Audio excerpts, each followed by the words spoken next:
Today is week 14 and 4 days, and yes, we are on our second trimester. And I was very, very happy because I could finally live without the food aversion, no more dizziness, no more nausea and vomiting. Although there are still some pregnancy symptoms, like my skin is still so dry, I still have chapped lips, I still have frequent urination, but no more frequent feeling of starvation. So it was really very nice. But today, I would like to talk not about the pregnancy symptoms, but the very stressful first trimester screening test. More than 2 weeks ago, we went to see our OB, and she asked if we want to have a first trimester screening test.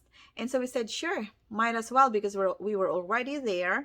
And we would like to know if our baby has Down syndrome or abnormalities that we need to know so that we can prepare ourselves for what the future may bring. So they took blood sample from me, and we waited for 10 days, and we finally got or 10 working days, and we got the result on Friday afternoon. So we logged into the lab's website, and we saw that our baby is positive. It says the note says that screening test result is positive for trisomy 21, which is Down syndrome, and trisomy 18, which is Edwards syndrome. And so we were very, very sad about that. My husband was crying, and I was more calm at the time. Um, and because I was thinking it can be happening. I was still in denial at that time. And what's so hard is that it just so happened that it was a 3-day weekend. It's a holiday for July 4th. So we know that we cannot call our OB, or we cannot call our doctor to ask about it. So it was just a very long weekend for us. We were already talking about, so we searched what is trisomy 21, what is trisomy 18, and what really made us so stressed out is the trisomy 18, the Edwards syndrome, because based on what we read online, it says that for trisomy 18, it's most likely that the baby will die before she is born, or she can be born but can also die within 2 weeks or 1 month from the day that she's born. So that's what we were really having hard time thinking about it, because I really don't want to abort our baby. I don't want to terminate the pregnancy. And even if the baby really has trisomy 18, I'd like to hold her and see her and do the funeral if there will be a funeral and needs to be done. And but of course we were also thinking, like, which one will be, we are not rich people, so we're thinking how much are we going to spend for funeral if the baby dies within 2 weeks or within a month from being born, and all those stuff that we had to think about. And it was so stressful for us. My husband was really devastated. I was so sad too. Although at the back of my mind, I was like, no, I'd been praying every night for this baby. I still believe that there will be a miracle that can happen. So, because we could not reach our doctor at that time, we decided to search online and stuff like that. And we found out that there's a lot of false positives on the test. Like, some of the ones that we've seen show that there's only 85 or 86% um, accuracy on the result. And we also tried to understand what the testing is all about. And it says that if it is positive, it doesn't necessarily mean that the baby really has all those defects, or not defects, chromosomal I don't want to use the word defect, but it doesn't really necessarily mean that the baby has Down syndrome or trisomy 18. And if the result is negative, it doesn't really mean that the baby is really healthy. So we also search like, because when we had this in vitro process, they tested the embryos already, so we know that the baby that we transferred is normal. And so we went back to those documents and found out that even those that are abnormal didn't have any trisomy 21 and trisomy 18.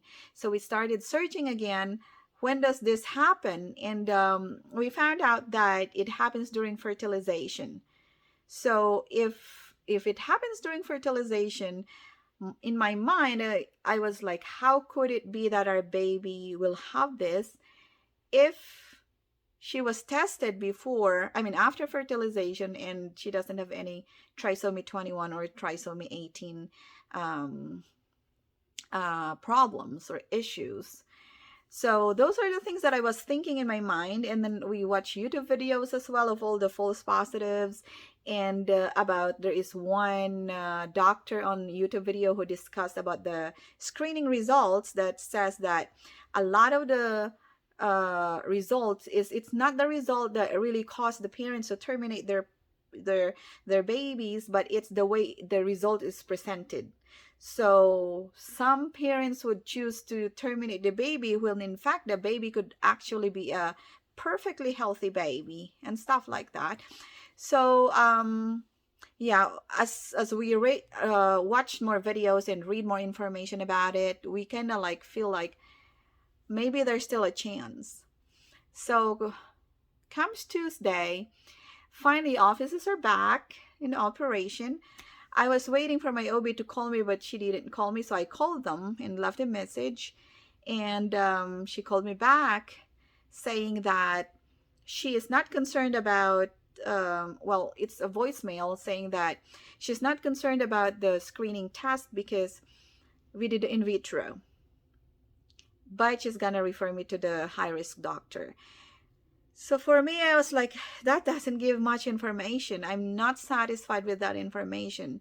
So what we did is we sent the lab result to our doctor in California, the one who did our fertility um, or the in vitro process. And this is what I love about our doctor in California. So I guess it doesn't matter which state it is, but there are doctors who are very, very informative, and there are doctors who don't give so much information.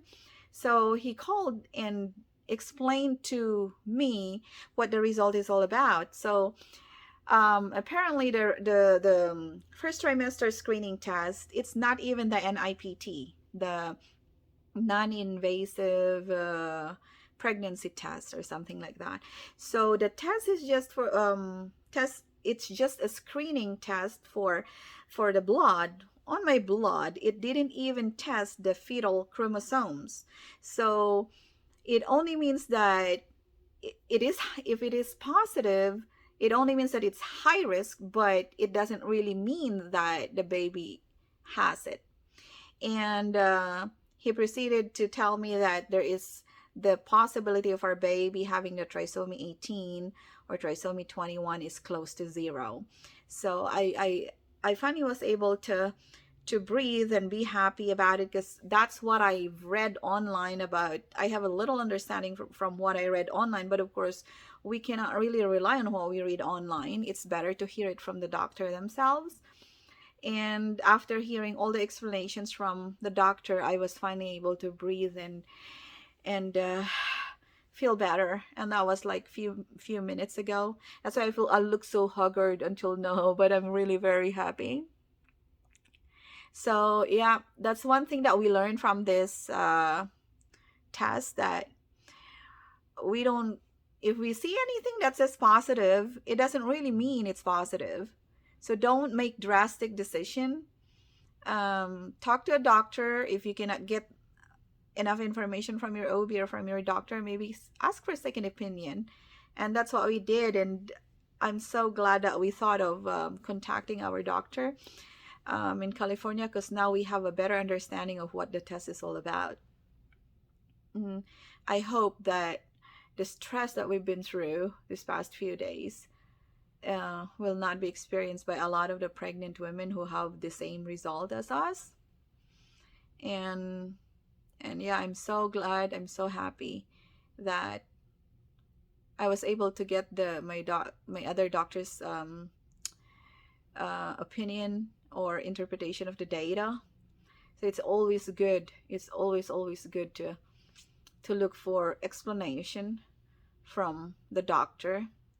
And yep, not because it's positive means it's positive. Not because it's negative means it's negative. So there's a difference between screening test versus a diagnostic test. So this is just the first trimester screening test that they do on the blood. It's just a screening test. So it's not really a diagnosis. And so I'm hoping though that everything will be okay, like what my doctor from California told me, and that there will my baby is perfectly healthy. But if there will be a need to do more testing like NIPT or maybe amniocentesis or other kinds of diagnostic testing, I will be more than happy to do that. But for now, I'm really happy. I'm finally able to breathe, and I'm finally able to relax. And yeah, that's our experience with the first trimester screening test. So it's really good to understand what the result is all about and not freak out when you see the positive screening test.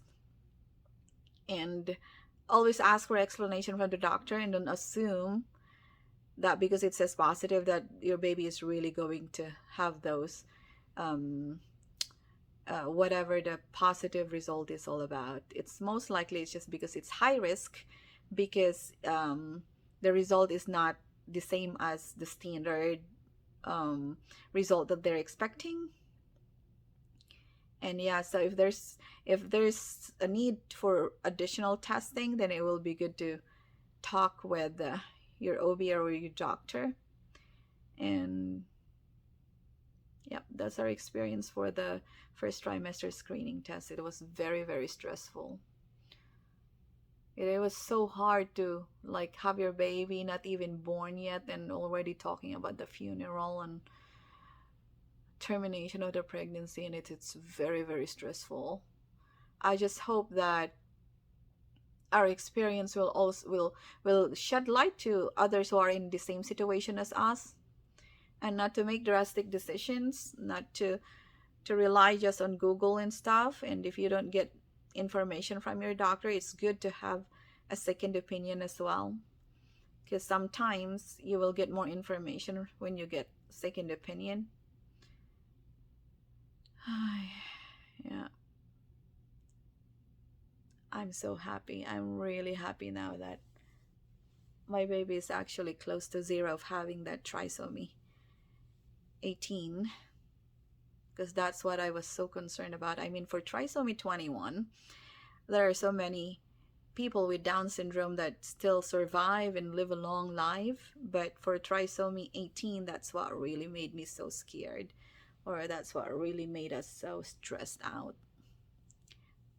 But turned out it's not really as bad as we thought. The positive screening result is not really as bad as we thought.